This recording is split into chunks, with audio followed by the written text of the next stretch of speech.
Good morning, ladies and gentlemen, esteemed members of the media. Welcome to the press conference by Lucas Braathen. We're delighted having you here in the Hangar 7 in Salzburg, and the reason for our gathering is a very pleasant one. I guess we all were pretty surprised, even probably shocked, when Lucas told us in Sölden that he's no longer competing in the World Cup, because we all know how incredibly important great personalities in our sports are. And through his open mindset, through his charming and special nature, I would say, Lucas, he's a real asset for our sport. And today he got breaking news for us. And I'm really happy to welcome now Lucas Braathen.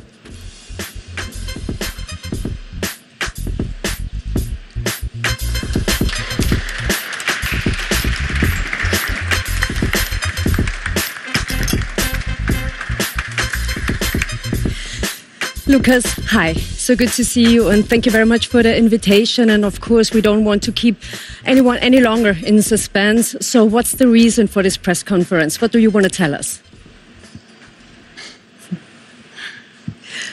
Nós estamos aqui hoje porque vai voltar para esporte de esqui, representando o Brasil.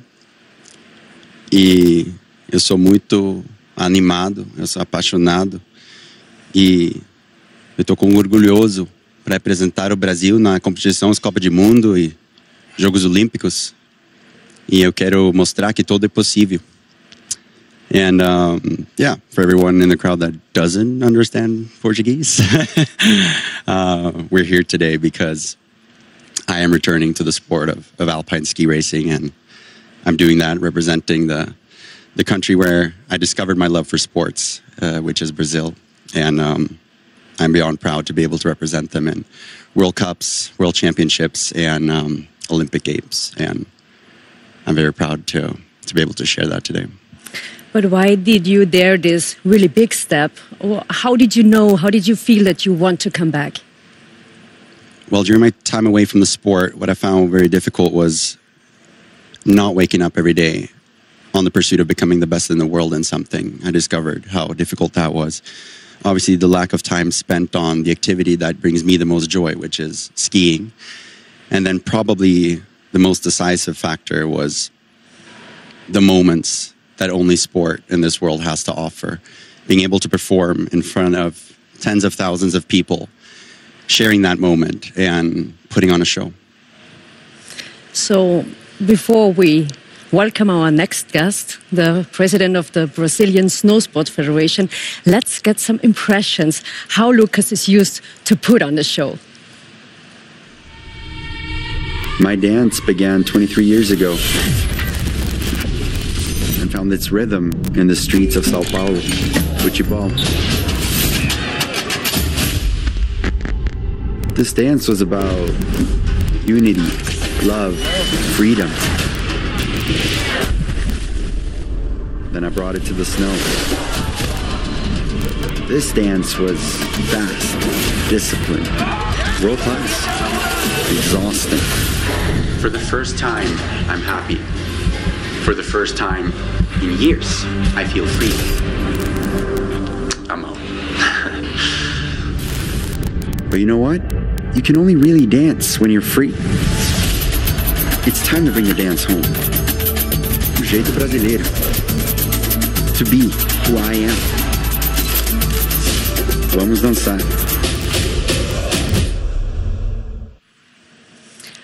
I'm pretty sure our next guest, he is really happy about your decision because he's the president of the Brazilian Snow Sports Federation. So let's welcome Anders.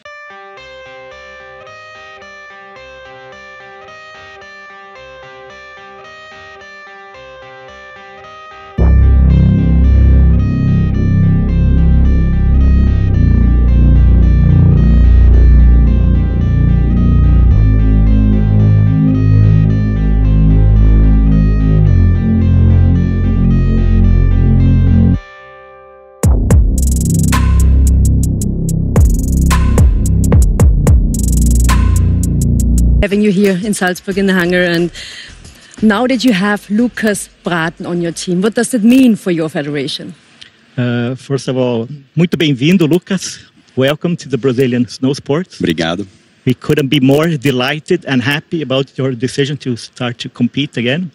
So this is a tremendous opportunity for the Brazilian Snow Sports Federation. Lucas being one of the best in the world in what he's doing. He's a role model. His presence will have many positive effects for the Brazilian athletes.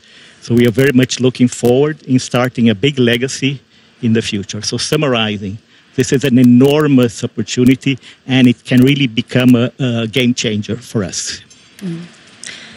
So, Lucas, let's talk a little bit about your timing, because at the beginning of the season, there was a really emotional, really difficult press conference in Sölden. And, well, was this change or this direction already planned during your appearance in Sölden? Or, let's say, when did you finally decide to start for Brazil?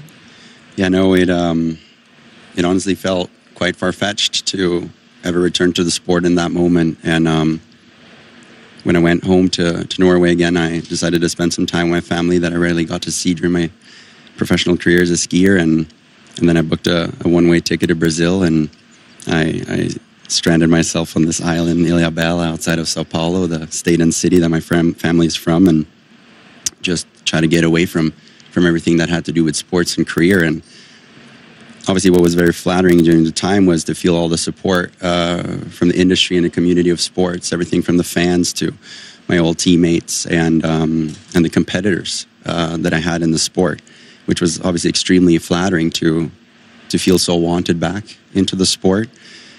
And then progressively it became more and more difficult to watch these races and not be a part of the show. And it's what I just said. It's not waking up every day and thriving to becoming the best in the world in something was really hard. And when I did pay a visit to all my partners ahead of the announcement of me resigning, they told me that if I ever wanted to come back, then they would be the first one to support that and find a way where we could do that, whether that would be for Norway or whether that would be for Brazil. And sometime in January, I then took them up on their offer, then proceeded to get in contact with the Brazilian Federation to discover the possibilities. And all of a sudden, I was left with the option of practicing the sport that I love the most, while still being able to go for my biggest goal, which is to transcend sports by expressing who I am. It sounds like you had to deal with a lot of emotions. And Lucas, how are you personally? I think it's certainly not easy leaving the Norwegian team with close friends in it. It was, it sure was difficult. And I've been going through some very beautiful yet demanding conversations with all my former coaches and teammates. And what I think is important for me to mention is that with every big choice in life, there are huge sacrifices and there are downsides. And the downsides in this scenario is that I have had to let go of my former teammates. And I also think it's important for me to say, which I've told every single one of them, is that I would never have been the athlete that I am today with the results that I've been able to achieve if it wasn't for them.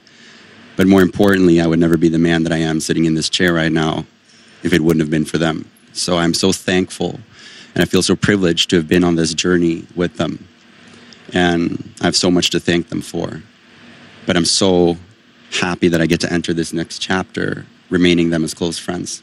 That means the world. So surely not everyone will be super happy about your decision. So how are you going to deal with critical voices? Critics are welcome. Different opinions are healthy, and it causes discussion, and frankly, it causes progression. And critics and negative reactions is something that I've dealt with my entire career. And me and my father, we really had one strong theory in our methods of me attempting to become the best skier in the world, and it was that in order to become better than everyone else, you need to do things differently. And it's not meant to be liked by everyone, and that is completely fine. Yeah. So, Anders, but because you have one of the best skiers in the world, so how do you think you can support him? In what role is the Brazilian Snow Federation in? Snow Sports Federation? We are a small federation, but very professional. We focus on the athletes. That's the most important. We are a federation for the athletes and for the sport. We have three key words in our day-to-day, and that is governance, accountability, and transparency that we put on a daily basis. Showing a bit our history, what has Brazil done in Alpine in the past. Since 1992, the last 9 Winter Olympics, we have had Brazilian Alpine athletes competing at the Winter Olympic Games. And in normally 1 female and 1 male skier. Since the first World Championship, which we participated in, was in 1966 in Portillo, Chile. So we have a long history of Alpine participation. We were founded 35 years ago. We represent all snow sports in Brazil, all the FIS sports, the IBU and the Skimo, and also the para sports. So small organization, but many activities going on. I would take the opportunity to also present Pedro Cavazzoni, the CEO, Chief Executive Officer of the Brazilian Snow Federation. He's here for any question. But being specific on your question, how can we support? I would say that's giving him flexibility, also support, giving him space to develop and fulfilling his dreams, which I know are immense. And I can guarantee we will give him all our support, everything that we can do so that his dreams are fulfilled. Sounds really good, Lucas. So you're qualifying for the Brazilian Snow Sport Federation because of your mom's nationality. So what did actually your family in Brazil say? I think they must be really proud. They are proud, and it makes me, it fills me with pride, you know, and to be able to properly introduce this for them. And, you know, what I think is probably the most amazing thing about all of this is that I've been trying to explain to them what this madness that I've dedicated my life to actually is since the age of 9 years old. And I've failed completely to actually make them realize what this is all about. And I hope that me actually representing their country and getting portrayed on their television screens back home is for the first time going to show them what this madness is all about. So that means a lot. Tell us a little bit about your Brazilian background. So how do you want to represent the nation of Brazil? Yeah, I grew up going to Brazil once a year, up until the point where I became a professional skier. Then I went every other year. At some point I stayed for half a year when I was a kid, living there with my mother. And then obviously I was introduced to sports in the streets of Sao Paulo, playing with my neighbors, my family, and my friends. And I fell in love with sports over there. So to be able to come full circle and be able to represent them in the World Cup of a sport, it truly means a lot. So to be able to bring the dance to the snow is what I'm seeking to do.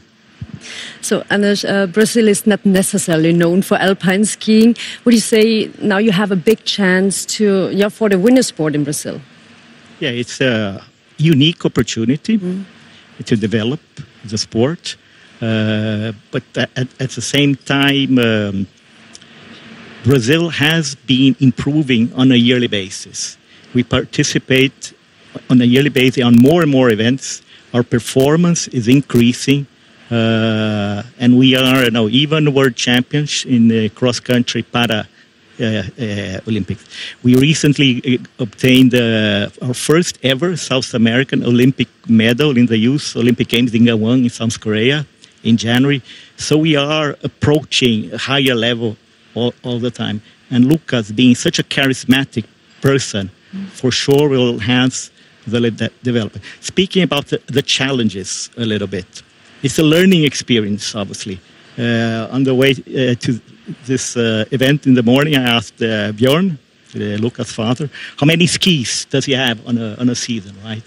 And the answer I got was in between 60 to 100 skis he has outstanding for his disposal on any moment. We are not at that level. So it's going to be a big learning experience for Brazil, right?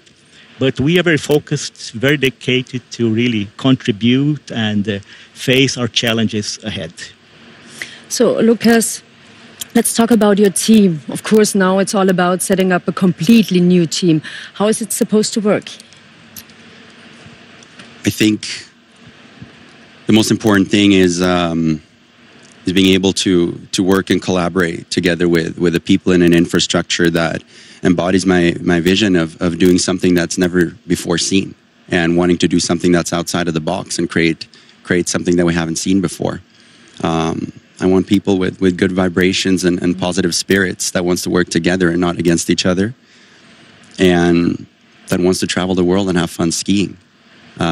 So with the great support of all my partners, helping building the infrastructure and the program necessary for giving my dreams a chance is what we're seeking to do in the upcoming time. Now, of course, it requires a lot of support from your partners. Otherwise, it's not working. Oh, it sure does. And obviously the privilege is the flexibility and the freedom we have to do it in the way that we would like to. And this sure isn't something that would be possible without my partners that you can see portrayed behind us here. Everything from the knowledge and experience behind building the infrastructure itself and the program, and obviously ultimately in this very resource-demanding sport, financing the program on a world-class level so we can threat those top spots. So we met in Kitzbühel. You were watching the races. So how did you spend the last month? I heard you tested a lot for Atomic. Yeah. So obviously when I went around to tell the partners about me resigning from the sport, as I just told you, the first thing they said is that they obviously did wish for me to come back and they would like to support, but they were also motivated to reshape the partnerships. And what Atomic offered is that I could help out on the creative department. And we launched my first signature ski, which was an amazing project for me and a dream come true. But they also offered me to become or continue the work as a ski developer for them, for the prototypes for the rest of the Atomic Redster in our family. And I had to think a little about it. I went home. I was invited back home to Axel, which since the minute I entered the European Cup and World Cup stage has been helping me out with everything I would need. And he left me with one tip, as in he wished for me to put myself in a position where if I did ever want to go back into the world of sports and come back, I would only have to push a button. So after my visit to Axel, I hit up Atomic again and said, yeah, I'd love to be your ski developer. And we've had 3 blocks of ski testing, and in between those blocks of ski testing, I've been able to experiment with my other interests and hobbies. I've been able to design, creative direct, spend more time on music, and I think the closest I've been back to feeling like I'm back on a race course again is probably debuting my first runway during Fashion Week, which was extremely fun, but I surely realized that that dancing on the snow is where I'm meant to perform. So we do have World Championships in 2025 in Saalbach-Hinterklemm in the next season. So what are your goals for the upcoming season? I've always been open about my ambitions, and as I told you, what I miss is waking up every day to being on the pursuit of becoming the best in the world in something. So I wouldn't be able to return to sports if it wasn't with the dream of becoming best again. So I'm looking to establish myself as quickly as possible in positions where I can threat podiums and wins in technical disciplines. And obviously, coming into the first championship with the Brazilian flag on my back is something that I'm very proud and very eager to make happen. So maybe you will be even more nervous than Lucas at the World Championships. Most likely, yes. So I'm getting to the end. One last question. How do you really want to change the face of alpine skiing with that move? Look, my biggest and my overall goal with being an athlete is to be able to leave a legacy behind me where I felt like I've been able to transcend sports by simply expressing who I am. And I think it's important to realize that at the end of the day, we're all here and I get to live off of skiing because it's an industry, and it's an industry because it's entertainment. Mm-hmm. We're entertainers. And I think it's important to say that the fact that I can ski 0.02 of a second faster than another athlete around some plastic gate, sat down a mountain, that simply does not change the world. But the story behind that achievement and those 200ths of a second, they might actually change someone's life. That might be the inspiration that makes a kid go for his dreams. So if I'm able to just make one kid go for that dream, even though he doesn't feel wanted or welcomed in that environment, then I've done what I've came for. Well, very, very impressive, I would say. Thank you, Lukas. Thank you, Anders. And of course, ladies and gentlemen, now you get the chance to ask your questions. But before we start, Red Bull has a super nice surprise for you. And therefore, I would like to invite Robert Renkwalder. He's head of Athlete Special Projects Alpine to join us now. Robi, bitte.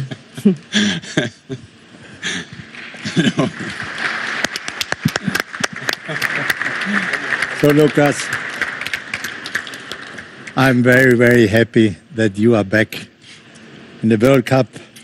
And for sure, I'm very, very happy you are the first Brazilian skier who is on top in the world. And a small present, Eastern is coming. If you want to see what is inside, I would be happy. Thank you, my friend. Thank you, Robert. All right. Let's see Muss aufmachen, ja. Let's see what this is all about. Have you done this, or have you gone your assistant to do this? Be honest. I have an assistant.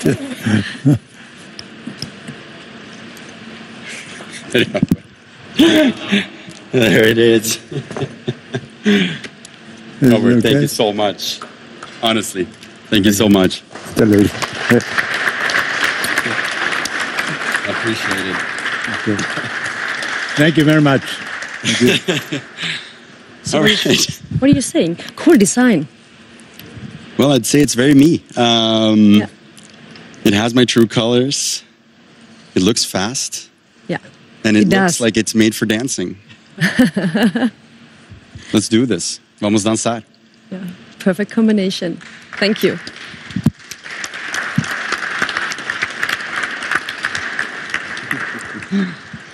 So, ladies and gentlemen, now it's your turn. So please ask your questions, introduce yourself, and just go ahead.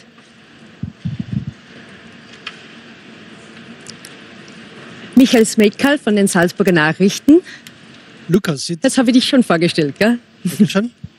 Lukas, it's maybe not the most inspiring question I have, but it's an extremely important question for you. Can you keep your old FIS points, or you have to start a complete new career, seen from the FIS point of view? A very relatable question to the matter, so don't feel ashamed. The Norwegian Ski Federation has allowed me to transfer my points into my new FIS license representing Brazil, and I want to express my gratitude towards the Norwegian Federation for allowing us to separate on good and friendly terms, leaving the past behind us. And I think it's also important to specify that at the end of the day, everything that I've been able to achieve up until this point has happened within the system of the Ski Federation and my lovely former athletes and coaches. So very grateful that I'm able to do that, and it certainly will affect my comeback a lot.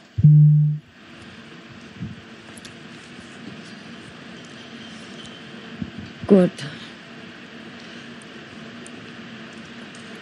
So, Michael Schuhen, Sports Media Austria President. Hi, Lucas. We talked a lot in the past about your 10 years plan you made with your father and the adjustments. Could you give us a short update after the break, how it's adjusted and what the next 3 years you try to achieve in this plan? Yeah, that plan is updated at this point. As well known, me and my father, we established a 10-year plan from the age of 11 until I was 21 with the end goal of establishing myself in the top 30 in the World Cup circuit, or else my old pops here would send me off to college to get a degree. And then we started establishing a 5-year plan after that in hopes of establishing yet another 5-year plan. And then obviously with due to the circumstances and everything that has happened, we have remade that plan, and it is an undergoing process because it is something that we want to establish with the new infrastructure that we are establishing. So that is under the works as we speak. Next question. Ole Kristianstrøm, newspaper VG from Oslo. How will it be not to race with a Norwegian flag anymore, and how do you think the Norwegian fans will receive that? I think what hurts the most and what is the downside, as I mentioned, is obviously the sacrifice of my former teammates that I've shared so much with, and it is a sacrifice that I've accepted for this big choice, and I stand for that. And when it comes to the Norwegian fans, I am so grateful for all the support that I've been able to have from my former home up until this point, which we've shared so much together. And I hope that as many as possible would like to support me for the person that I am, and not necessarily only based off of the flag that I represent.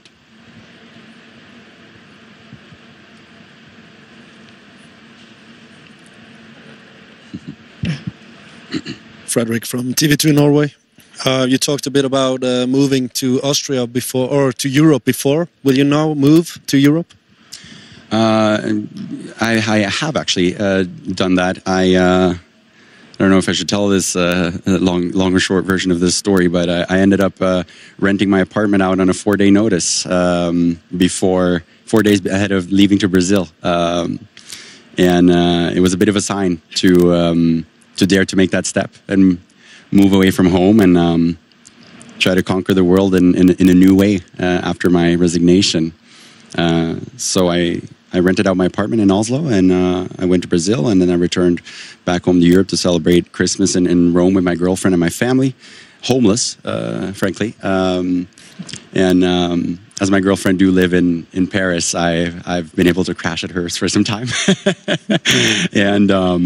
And then I have had an apartment in Altmark, 3 minutes away from the atomic factory, due to our work together. So that's kind of the situation as we speak. A bit complicated, but that's my life. How much have you been in dialogue with the Norwegian Ski Federation?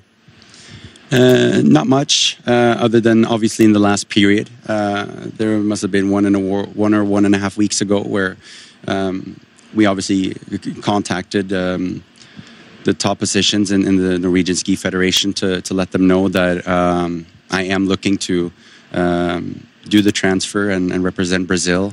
And I'm very happy that it was friendly conversation and constructive conversations that where the only intention from both sides ended up being that we wanted to split on friendly terms and not wanting to wish anything bad upon each other. And you know, it's important to remember at the end of the day, I'm going to be meeting these people, traveling the world, competing on the World Cup tour, and it is of my biggest interest to have a good relation to these people and only have positive vibes when we meet. So I'm happy that's what it looks like. Is representing Norway again completely ruled out for the future? Out of now, I would say yes. I've made my choice to do this transfer. I am proud of my decision, and I'm able to pursue my dream, which is to create the change that I am seeking, and I want to focus on that.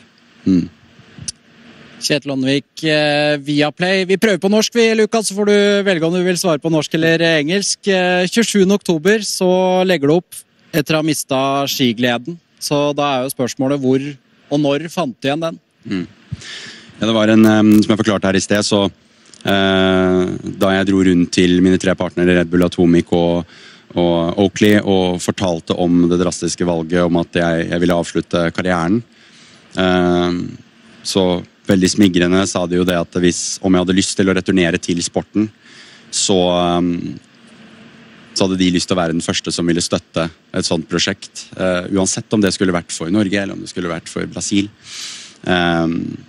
Men da sa jeg at det ikke noe jeg klarer å ta et standpunkt til nå. Akkurat nå føles det veldig usannsynlig at det kom til å skje, og som jeg også sa, da reiste jeg av gårde og kom ikke hjem på en stund. Men som forklart så ble det vanskeligere og vanskeligere å våkne opp hver dag ikke en hverdag hvor du prøver å bli best I verden I noe. Det I min natur. Det å ikke få stå på ski like mye, som den aktiviteten som gir meg mest glede. Og de momentene som kun sport har å tilby, da, som de vanvittige momentene sammen med fansene etter en vill dag I bakken, og kunne være den showmannen som jeg mener jeg født å være. Da. Så det var ute I, jeg vil si at det var momentet hvor Atle igjen, copy-paste, Adelbåden fra vårt år, tok den andre plassen, og Sander stod igjen på toppen og skulle forsvare akkurat det jeg forsvarte året før. Det føltes veldig ut som et tegn. Og det var nok første gangen jeg virkelig skjønte at jeg måtte I hvert fall gi det en sjanse til å finne ut om det mulig å skulle komme tilbake. Så da gikk jeg til disse 3 partnerne. Jeg spurte om hva mulighetene var for det, om de fortsatt sto på det tilbudet. Det gjorde de. Jeg kontaktet da det brasilianske forbundet, og vi så på muligheter til hvordan vi kunne løse det om det var mulig, og helt siden den gang så har jeg egentlig ikke gjort annet enn å jobbe for å skape den infrastrukturen og det laget som trengs for å nå de målene igjen. Da. Can I take one more? Or? Ja, jeg tar det til, jeg. Din gode kompis Atle McGrath, han sa jo I VG I går at du aldri kom til å trene med Norge igjen. Altså, hvor tungt tok du det? Nei, det var åpenbart ikke sånn han sa til meg. Og det som helt åpenbart, og som har vært en veldig viktig del av samtalene som jeg har hatt med alt av trenere og alt av utøvere, med alle på laget, var at jeg har kun et mål og et ønske, og det at jeg kan gå inn I dette kapitlet med at vi like gode venner som det vi alltid har vært, og klare å skille på det karrierevalget som jeg har gjort. Da. Og det jeg veldig, veldig glad for at det situasjonen. Og så var det som jeg sa til de, at jeg håper dere skjønner at jeg skjønner hvilke sportslige konsekvenser dette har. Nå vi sportslig skilt. Jeg på et annet lag. Vi representerer forskjellige nasjoner. Og det betyr at jeg trener I min gruppe, og dere trener I deres gruppe. Og det har vært helt klinkende klart, helt fra første stund. Og det har også vært veldig viktig for min del at det en veldig sterk klarering på hva som greit, hva som ikke greit. Fordi at jeg redd for at det noen gang skal kunne gå ut over det venneforholdet vi har. Da. Så det helt klinkende klart. Hei, Lukas. Nicole Oberlechner, Servus TV. Nice to have you back.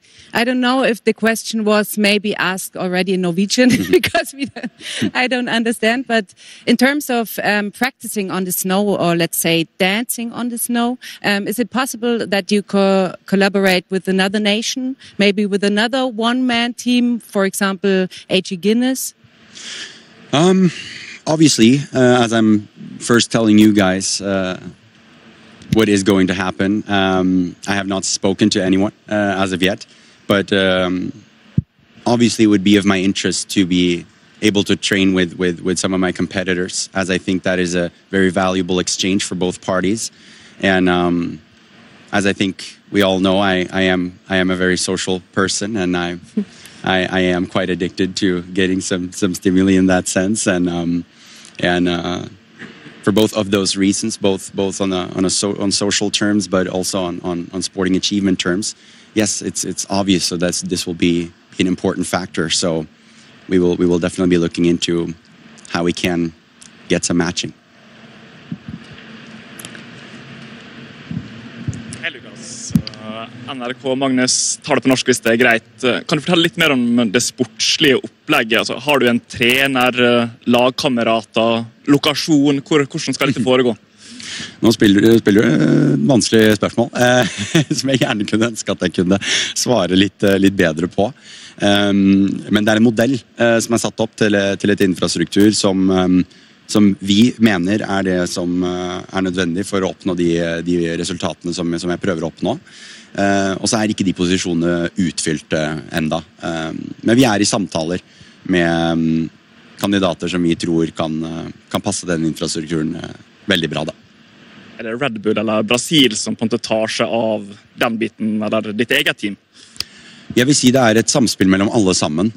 Brasil har sine roller på det administrative og støtte for formalitetene og sette opp laget.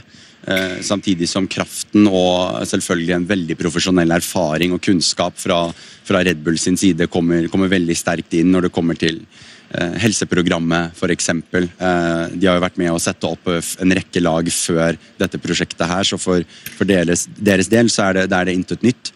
Selv om det for Red Bull også denne gangen skjer med en helt annen frihet som de til og med før har kunnet spille med. Og så kommer Atomic inn med at jeg kunne fortsette med min servicemann Tor Skjetne, som jeg ekstremt glad for at får være med videre. Og vi har utviklet ski sammen med Atomic, jeg og Tor, i de siste 4 årene. Så det betyr ekstremt mye for comebacket og for meg personlig at det kan skje med samme person. Da. Så det et samspill mellom alle 3 parter, hvor alle har helt forskjellige roller.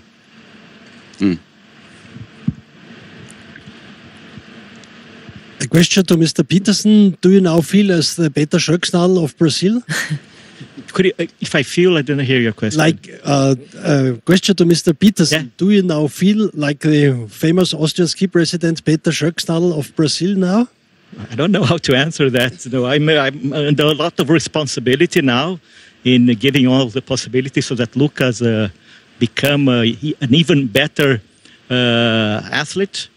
Although I must say I was disappointed with him on one item here. When I learned his favorite football team in Brazil, I think he made a very poor choice. It was not the one I would recommend him to support, but nothing is perfect, so to say. Eu sou paulista, mano. E daí? Tem times melhores. Nossa. Yeah, my question is, when you made your decision in late October, you knew that it was a possibility that you could come back with Brazil. Was that a part of the decision that you knew it was possible to do a comeback with another country? For me, it was an extremely long journey of coming to the conclusion of wanting to resign from the sport that I love the most, due to all the circumstances and the situation at the time. And the only thing that I did know is from the first minute that I actually did seriously consider the thought of resigning, I would have to set the deadline for the first World Cup race, because either I would like to commit to another season and stand in the fight and keep pushing in the way that we did, or I would find my next path. So I set the deadline in Solden because I did not want to enter a new season in the state, both physically and mentally, that I was in, and that's the reasoning behind the time around the judgment or decision. So you didn't think about the possibility of Brazil? At the time, it felt very far-fetched to at all return to the sport itself. Obviously, everyone knows that I am half Brazilian, so everyone knows that option has been there ever since I did enter the World Cup. Obviously, I was aware of that, but that was not a part of the decision-making of when and why I did what I did. And at the time, I did not think that I would return to the sport. 2 more questions, one ahead and then the lady in the front. Ja, det jo en annen nordmann som tilknyttet Red Bull, nemlig Henrik Kristoffersen. Kunne vært aktuelt å samarbeide med han? Som sagt så har jeg ikke snakket med noen som helst, og for min del så prøver vi bare å fokusere på å bygge infrastrukturen. Jeg kommer til å bruke våren på å skulle måtte kjøre alene, ettersom vi ikke har en etablert infrastruktur, og fokusere på oss. Og så når man kommer til våren så har man en infrastruktur, man har et mye større etablert system med alle ressursene som jeg så privilegert å kunne ha bak ryggen min her i dag, samt potensielle fremtidige. Og så får man se hvordan man velger å samarbeide med andre når den tid kommer. Sim Sim Muscott, Ski Actu, Switzerland. welcome back, Lucas. Very good to have you here. Thank you.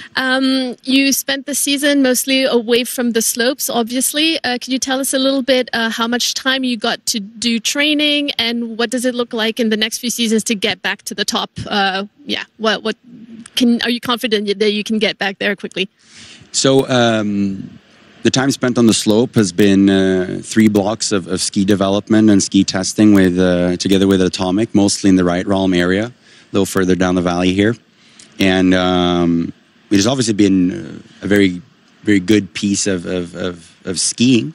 But obviously the volume has been limited. That goes without saying. I've not had the volume that my competitors for the next year has had. And I have some catching up to do. Surely is. And I think one thing that is very important to establish is I'm not an athlete that finished off with a globe in my hand and think that I can just return where I left off without putting in the work and catching up on that load. And that's going to be an extremely difficult challenge. And it's definitely something I'm very nervous to see how I'm going to be able to achieve the results that I am seeking. But I'm confident that I will, or else I wouldn't be sitting here today. So, as with every ambitious goal, and especially the goal of mine, which is trying to create something that is unprecedented, that was never meant to be easy. And that's what I love about this project. So, and now finally the last question for Norway. Thank you very much. Ta det siste på norsk, Lukas. Ja. Hvilke kommersielle friheter får du nå i Brasil kontra da du var en del av alpinlandslaget, og hvor viktig var det? Nei, så jeg har fått en stor frihet fra det brasilianske forbundet til å kunne finansiere dette prosjektet. Noe som vi alle vet er jo hvor ressurskrevende alpint er, og spesielt hvis du skal prøve å bli best i verden i det. Og for at man skulle kunne få et sånt program til å nå den kvaliteten og det nivået som vi ser etter, så sier det seg selv at å ha en ganske stor kommersiell frihet er ganske nødvendig for å få det til. Og det må jeg for det første takke det brasilianske forbundet for, og det gjør det jo mulig at vi kan gjøre dette her. Og så får vi se hvilke støtte som også kan komme fra nasjonen Brasil, og det er ikke noe vi vet noe om, men kan håpe på at det er noe man kan få. Og det er klart at jo mer støttespillere man har, jo mer kompromissløst kan man etablere et program og et infrastruktur. Thank you very much. Lucas, all the best for you. Can't wait to see you racing in Sölden. And Anders, all the best for you too. I hope to see you at some World Cup races, at the World Championships. It's going to be exciting. For sure. I promise. No doubt. Yeah. Thank you, ladies and gentlemen. We're getting to the end of the official part, and I have good news for you because now we get the chance to enjoy the culinary delights of the Hangar 7. We all know that's just fabulous. I'm looking forward to that, and so all the best. Thanks. It's great having you here. Have a good time. Thank you very much. Dankeschön.